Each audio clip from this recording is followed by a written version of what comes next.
القرآن يوحدنا لطريق الخير يوجهنا الله تعالى أنزله ورسول الله معلمنا. بسم اللہ الرحمن الرحیم. آج ہم علم الصیغہ کے سبق نمبر 2 کو پڑھیں گے، اور آج کی ہمارے سبق کا عنوان ہے مقدمہ.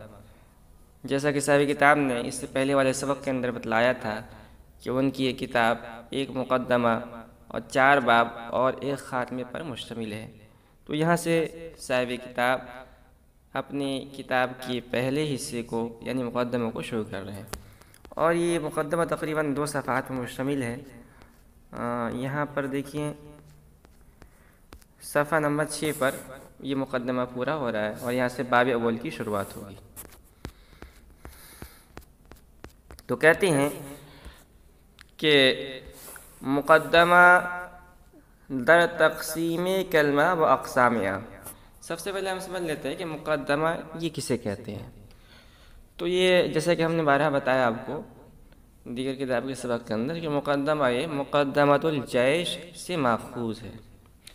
پہلے زمانے کے اندر جو جنگیں ہوا کرتی تھی تو عام طور پر، بلکہ اس زمانے کے اندر صرف بری اور بحری 2 ہی جنگوں کا رواج تھا. فضائی جنگ تو ہوتے نہیں تھے. زیادہ تر جو جنگیں ہوتی تھیں وہ بری جنگیں ہوتی تھیں، اور جزیرۃ العرب کے اندر تو خاص طور پر بری جنگیں ہوتی تھیں، خشکی کے اندر جنگیں ہوتی تھیں. تو اس زمانے کے اندر جو لشکر کو تیار کیا جاتا تھا اس کی ایک خاص ترتیب ہوتی تھی، اور خاص ترتیب یہ ہوتی تھی کہ سب سے پہلے آگے تقریباً مان لیجیے 10-20 آدمیوں کو ایک ٹولی کو روانہ کیا جاتا تھا. اس کو کہا جاتا تھا مقدمۃ الجیش. اس کا ترجمہ ہوگا لشکر کے آگے کا حصہ. تو ان کا کام کیا ہوتا تھا؟ ان کا کام یہ ہوتا تھا کہ وہ آگے جاتے تھے، اور جانے کے بعد جگہ کا جائزہ لیتے تھے کہ جو پیچھے فوج آ رہی ہے ان کے قیام کے لیے مناسب جگہ کون سا ہے، جہاں پانی بھی ہو، زمین بھی مناسب ہو، اور آس پاس میں دیگر ضروریات کے لیے جگہ مناسب ہو. اور اسی طرح یہ بھی دیکھتے تھے کہ کہیں آگے دشمن کی فوج گھات لگا کر بیٹھی تو نہیں ہے کہ ساری کی ساری فوج مبادہ جائے اور وہ مبادہ جو ہے اس کو حملہ کر کے سارے کے سارے فوج کو موت کی گھاٹ اتار دے. تو اس کو مقدمۃ الجیش کہا جاتا تھا. اور اس کے بعد جو ہے فوج کے 3 حصے ہوتے تھے. ایک ہوتا تھا میمنہ، ایک ہوتا تھا میسرہ، اور ایک ہوتا تھا قلب، اور ایک ہوتا تھا ساقہ. یہ 4 حصے ہوتے تھے. یہ فوج کی خاص ترتیب ہوتی. تو اسی سے مقدمۃ الجیش سے مصنفین نے مقدمہ کو اخذ کر لیا. اور کیا مصنف کیا کرتے تھے کہ اپنی کتاب کے شروع کرنے سے پہلے وہ کچھ مفید باتوں کو جو فن سے متعلق ہوتی تھی یا کتاب سے متعلق ہوتی تھی اس کو کتاب کے شروع میں لکھ دیا کرتے تھے، تاکہ اس سے جو طلبہ ہیں جو آگے کتاب کے سفر کو شروع کر رہے ہیں وہ ان کے لیے وہ مشعل ثابت ہو، ان کے لیے وہ بصیرت کا ذریعہ ثابت ہو. تو یہ بھی اگر علم سے وہ غور کریں تو علم سے کی اصل شروعات جو ہے باب اول سے ہو رہی ہے، اس لیے کہ اصل مقصود وہی ہے.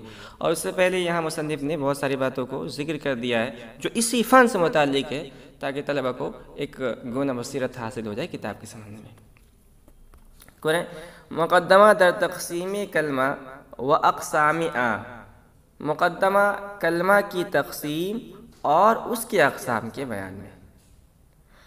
کلمہ کے لفظ موضوع مفرد را گوین برسے قسم اس. کلمہ جو کہ لفظ موضوع مفرد کو کہتے ہیں وہ 3 قسم پر ہے. تو آپ نے علم نحو کے اندر پڑھا ہوگا کہ انسان کی زبان سے جو بھی لفظ نکلتا ہے، جو بھی انسان بولتا ہے اس کو لفظ کہا جاتا ہے. لفظ کہتے ہیں ما یتلفظ به الانسان، جس کا انسان تلفظ کرے اسے لفظ کہا جاتا ہے. اب اگر وہ معنی دار ہو تو اسے موضوع کہا جاتا ہے، بے معنی ہو تو اسے محمل کہا جاتا ہے. اب اگر موضوع ہے اور اکیلا ہے اور معنی دار ہے تو اسے کلمہ کہا جاتا ہے. الکلمۃ لفظ وضع لمعنی مفرد. کلمہ وہ لفظ ہے جو مفرد معنی کے لیے وضع کیا گیا ہو. تو کلمہ یہ لفظ موضوع مفرد کو کہتے ہیں. اسی کو بتلایا صاحب کتاب نے. کہہ رہے کہ کلمہ جو کہ لفظ موضوع مفرد کو کہتے ہیں برسے قسم از 3 قسم پر ہے. فعل و اسم و حرف. نمبر 1 فعل، نمبر 2 اسم اور نمبر 3 حرف. اب یہاں ایک بات ذہن میں رکھیں کہ دیکھیے یہ تقسیم نحوی لوگ بھی کرتے ہیں، وہ بھی کہتے ہیں کلمہ کی 3 قسم ہے، اور صرفی لوگ بھی کہتے ہیں کلمہ کی 3 قسم ہے. مگر صرفی لوگ یہ فعل کو مقدم کر رکھتے ہیں، یعنی کہتے ہیں کلمہ کی 3 قسم ہے، فعل اسم حرف. اسم کو مقدم نہیں کرتے ہیں. اس کے برخلاف نحوی لوگ اسم کو مقدم کرتے ہیں. اس کی وجہ کیا ہے؟ اس کی وجہ یہ ہے کہ صرفی لوگ یہ فعل سے زیادہ بحث کرتے ہیں اور نحوی لوگ یہ اسم سے زیادہ بحث کرتے ہیں، اس لیے اس کو وہ لوگ اسم کو مقدم رکھتے ہیں اور یہ لوگ فعل کو مقدم رکھتے ہیں. تو یہاں جو ہے فعل کی بحث کو پہلے چھڑیں گے. تو کہتے ہیں یہ فعل آ کی دلالت کن. اب جو کلمہ کی 3 قسمیں ہیں فعل اسم ان میں سارے کی تعریف کر رہے ہیں. فعل آ کی دلالت کنت بر معنی مستقل. فعل وہ کلمہ ہے کہ جو دلالت کرے مستقل معنی پر، یعنی اس کا ایک مستقل معنی ہوتا ہے.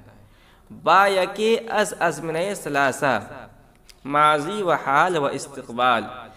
3 زمانوں میں سے کسی ایک زمانے کے ساتھ. 3 زمانے کیا ہیں؟ ماضی، حال اور مستقبل. چون ضرب و یضرب، جیسے کہ ضرب اور یضرب. و اسم آ کی دلالت کند بر معنی مستقل. اور اسم وہ کلمہ ہے کہ جو دلالت کرے مستقل معنی پر. نہ با یکی از ازمنہ ثلاثہ، 3 زمانے میں سے کسی ایک زمانے کے ساتھ نہیں ہو، ملا ہوا نہ ہو. چون رجل و ضارب، جیسے کہ رجل و ضارب. اس کے بعد ہے وہ حرف آ کی دلالت کنت بر معنی غیر مستقل. اور حرف وہ کلمہ ہے کہ جو دلالت کرے معنی غیر مستقل پر، کہ بے ضم کلمہ دیگر فہمیدہ نہ شود، کہ بغیر دوسرے کلمے کی ملا ہوئی ہوئے سمجھ میں نہ آئے. چو من و الا، جیسے کہ من اور الا.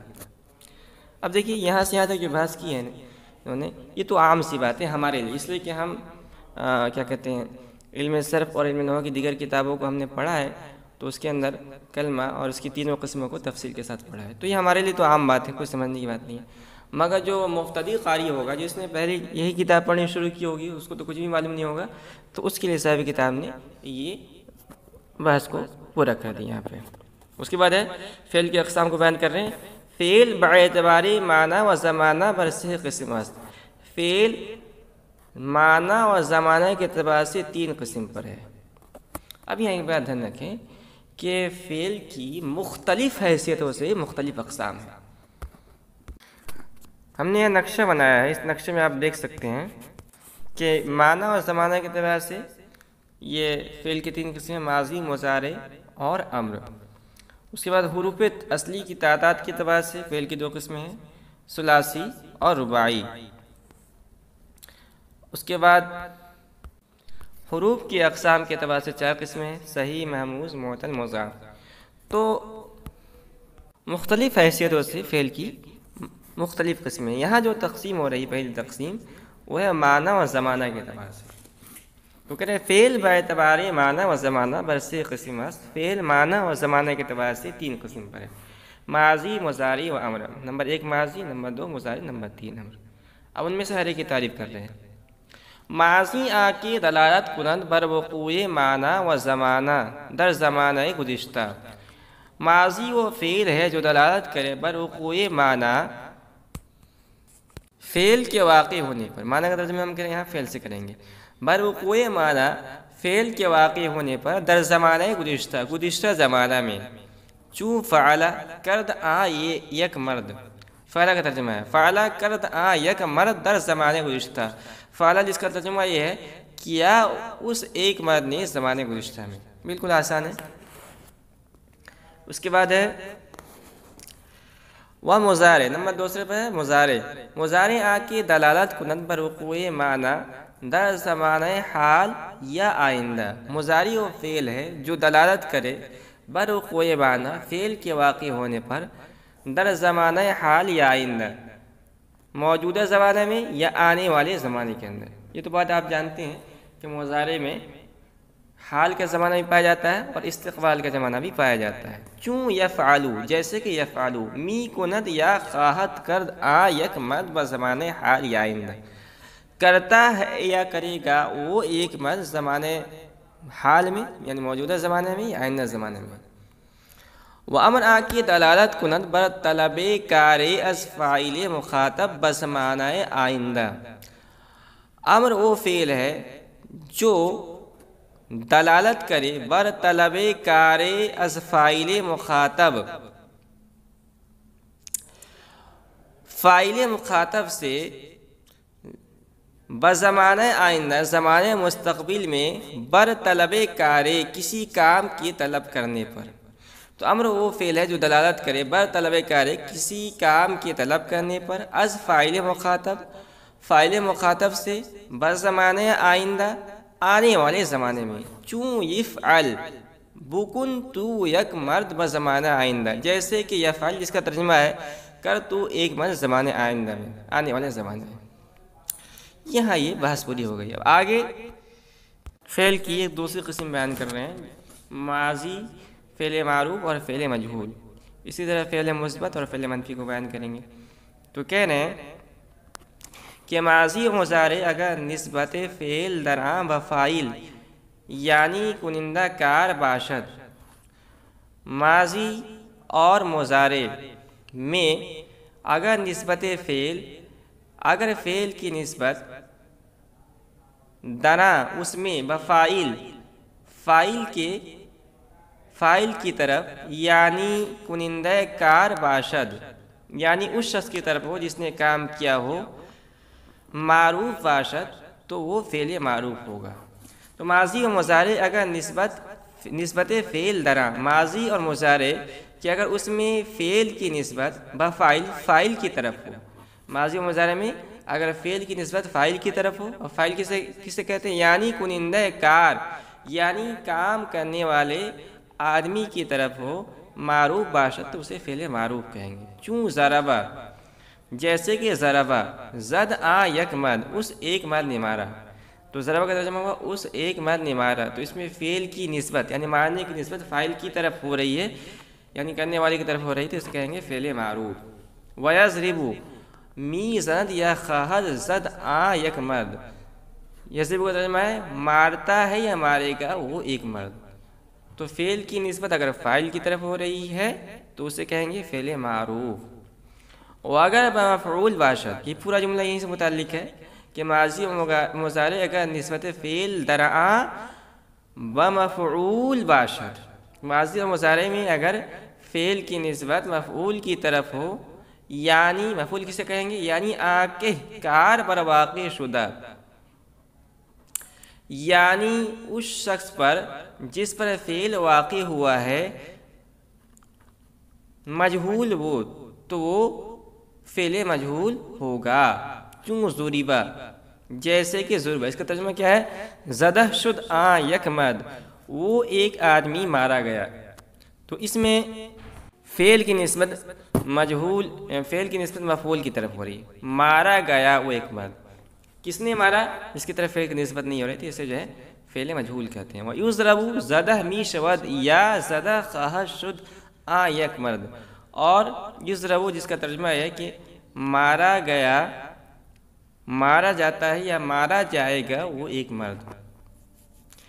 اب یہاں بات پوری ہو گئی.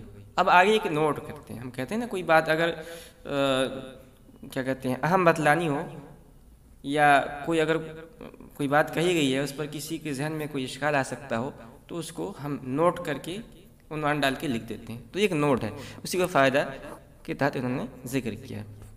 فائدہ و امر مذکور نمی باشد مگر معروف. کہنے کہ نوٹ کر لیجئے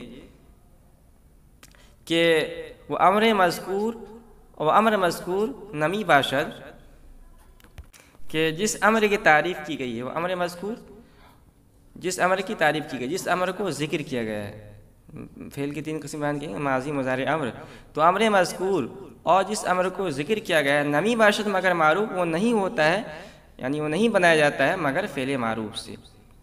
تو اس لیے اس کو الگ سے ذکر کرنے کی ضرورت نہیں ہے. ماضی و مضارع معروف و مجہول اگر دلالت بر ثبوت کار کنت اس بات باشد، کہہ رہے کہ ماضی اور مضارع معروف اور مجہول دونوں، ماضی معروف ماضی مجہول، مضارع معروف مضارع مجہول، یہ چاروں اگر دلالت بر ثبوت کار کنت اگر کسی کام کے ثابت ہونے کو بتلائے، چو نصر ینصر یا نصر ینصر، تو اسے کیا کہیں گے؟ اس بات باشد، تو اسے فعل مثبت کہیں گے۔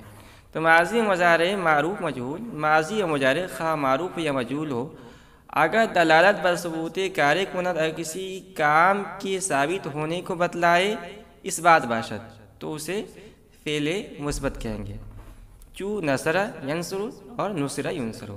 وہ اگر بر نفی دلالت کنت، اور اسی طرح ماضی اور مضارع خواہ معروف یا مجہول ہو، اگر کسی کام کے نہ ہونے کو بتلائے نفی باشد، تو اسے نفی کہیں گے، چوں ما ضرب ولا یضرب، جیسے کہ ما ضرب ولا یضرب، اور اسی طرح ما ضرب اور ولا یضرب۔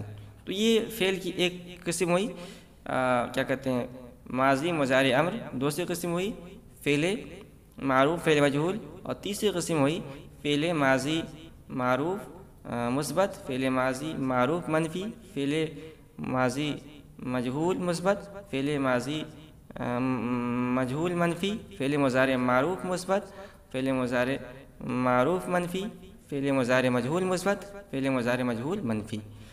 اب آگے حروف اصلی کی تعداد کے اعتبار سے فعل کی جو اقسام ہیں اس کو بیان کریں۔